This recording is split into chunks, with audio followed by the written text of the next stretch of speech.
there's a huge controversy amongst modern Muslims about the expansion of the Khilafah. And a lot of times what we have been taught or have heard people say is that these expansions were defensive in nature. That the Sharia does not allow an offensive war. This is the claim that is given. And this is a claim that is simply false and incorrect.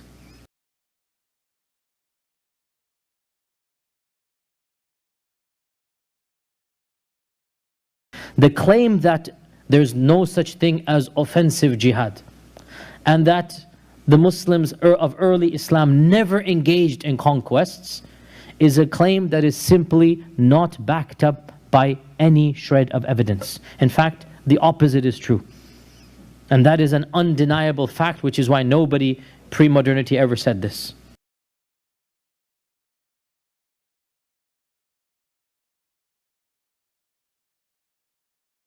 In the seerah of the Prophet, we can say that very clearly most of the battles were necessary and were defensive to gain the rights of the Muslims back. However, it is also true to say that not all such battles can easily be put into this category. Some battles, especially some saraya, and remember saraya was the expeditions the Prophet did not participate in, he sent others out. Many of the saraya, especially in 9th and 10th Islam, there was no dire need, there's no threat at all.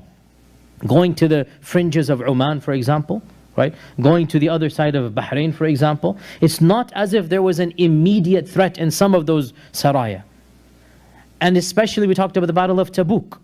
The Battle of Tabuk remains a big question mark amongst seerah specialists. Why?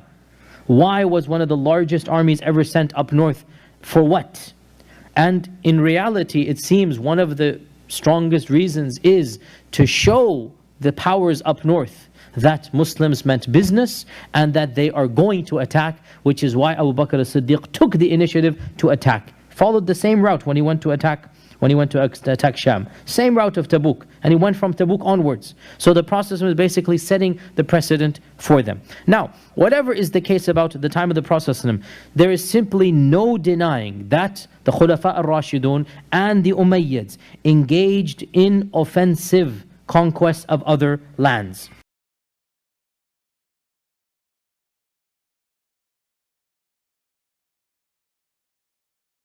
The Sassanid Empire did not pose any immediate threat. They were not attacking the Muslims at all. When the Muslims attacked the Sassanid Empire, Rustum said, "What are you guys doing here? Why are you attacking us? I mean, we're not bothering you. What are you doing over here?" Remember, that was the famous... And the Romans as well couldn't care less about the Arabs. Remember, we said this from the very beginning. Both the Romans and the Persians, or I should say the Byzantine Empire and the Sassanid Empire, that's the more precise term, they were minding their own business, fighting each other.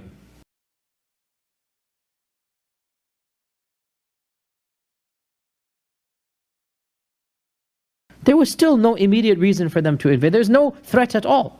And yet Abu Bakr as-Siddiq sent armies of tens of thousands of people. And Umar ibn al-Khattab followed suit. And the same goes when Umar ibn al-Khattab sent Amr ibn al-As into Egypt. Egypt was not sending any army into Arabia. And Amr ibn al-As with 4,000 people said, "Give me 4,000 people, I will give you Alexandria," which was the capital of that region. I'll give you Alexandria. Why? What was Alexandria doing to the Muslims? Nothing.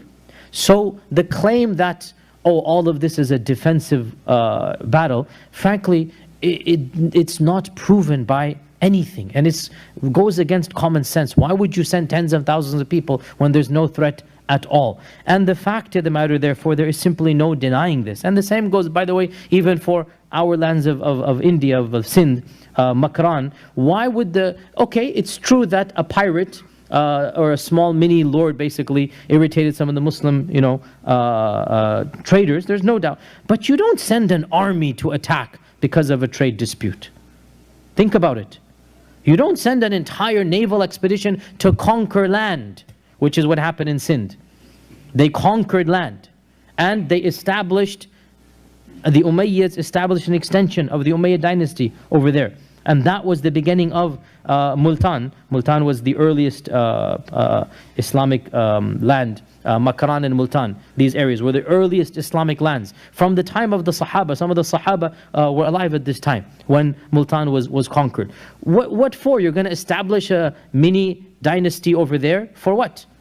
So clearly, there's not just a defensive jihad going on here. There's no denying that the early Muslims wanted political conquest. Now,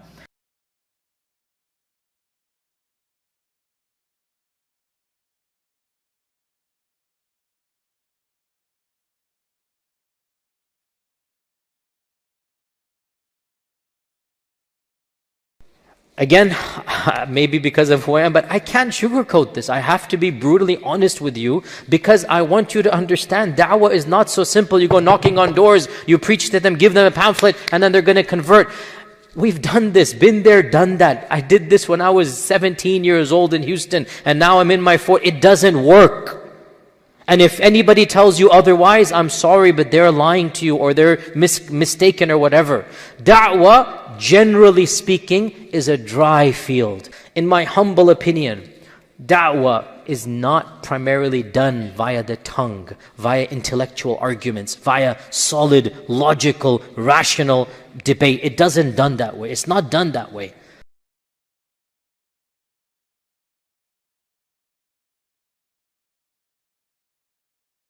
So we need to overcome this issue of da'wah being an intellectual exercise, of da'wah being a rational argument, of knowing how to respond to these debates. No, on the contrary, conversion to another faith is not usually an intellectual process, it is a psychological one. It is an emotional one.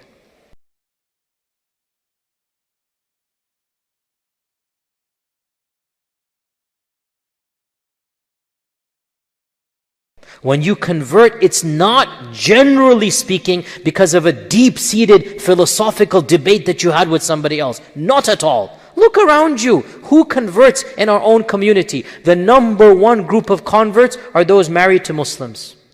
That's the number one group.